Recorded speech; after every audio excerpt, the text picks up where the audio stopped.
Top, tu roules sur le boulevard BD, cet album est fait pour toi. Loisel, dans l'ombre de Peter Pan. La majeure partie des passions trouvent ses sources en enfance. C'est le cas de Régis Loisel, qui tout petit déjà était tombé dans la marmite du dessin. Le déclic est venu un jour de pluie lorsqu'il s'est découvert plus doué que le copain avec qui il recopiait la couverture d'un recueil du journal de Mickey. Dès le départ, le monde de Disney joue un rôle déterminant dans sa construction d'auteur, grâce notamment aux émissions télévisées de Pierre Tchernia présentant des extraits de dessins animés. Dans le tout premier chapitre du livre, on accompagne Loisel dans sa construction de dessinateur et de scénariste.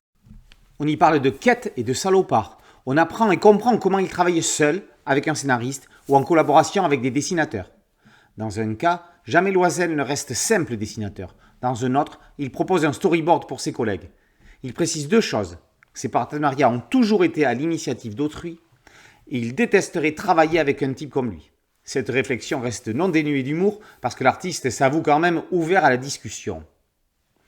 Justifiant le titre, la suite de l'ouvrage est quasi exclusivement consacrée à Peter Pan. Loisel raconte comment il a découvert le personnage, tout d'abord par l'intermédiaire des émissions de Noël de Disney. Il attendra 13 ans avant de voir le film en entier et le milieu des années 80 pour lire le livre de James Matthew Barrie. Il raconte comment il s'est emparé du récit, pourquoi il a déplacé l'action à Whitechapel. Il a pris le contre-pied de Barrie en racontant tout ce qui n'était pas dans le roman. Il a insisté sur le rapport mythologique avec Pan.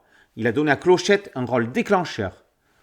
Rebondissant sur chacune de ces informations, Christelle Pisavy-Hiverneau ausculte Régis Loisel afin de faire émerger le diagnostic créatif. Une fois passée cette étape, l'intervieweuse a la géniale idée d'ouvrir Londres, le premier tome de son adaptation de Peter Pan. Ça remet une pièce dans la machine. On découvre comment Loisel s'est lancé pour la première fois en auteur complet solo, chez Vent d'Ouest, alors jeune éditeur. On va y parler de couleurs, de cadrage, de lumière, de poésie aussi. Un par un, les 6 albums sont survolés, à la manière d'une fée Clochette qui distillerait sa poudre magique afin de faire partager les paroles de l'auteur. Il y est question de l'évolution dans le formatage des albums qui a changé en cours de route. Loisel, dialoguiste, et Loisel, metteur en scène, sont aussi invités à la discussion. Sont ainsi synthétisés 14 ans de fusion entre Régis et Peter. Comme le dit l'auteur, il laisse à présent au personnage l'opportunité de poursuivre son chemin, avant de conclure sur ce qu'a représenté ce partenariat dans sa vie, sur les échos sur sa famille et la gestion du succès.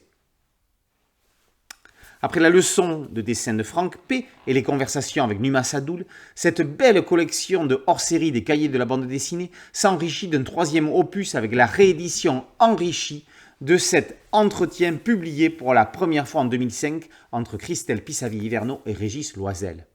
Abondamment illustré de pages de scénarios, de croquis, de mise en couleur et de photographies, Loisel, dans l'ombre de Peter Pan, met en lumière l'un des plus grands dessinateurs de tous les temps. Instructif, émouvant, immersif, son témoignage au cœur de la création est une masterclass de premier choix et un nouveau morceau d'histoire du 9e art. Loisel, dans l'ombre de Peter Pan, par Pisavy-Hiverneau et Régis Loisel, est paru aux éditions Glénat. Boulevard BD, c'est un podcast audio, un site dédié et une chaîne YouTube. Merci de liker, de partager et de vous abonner. A très bientôt sur Boulevard BD. Ciao.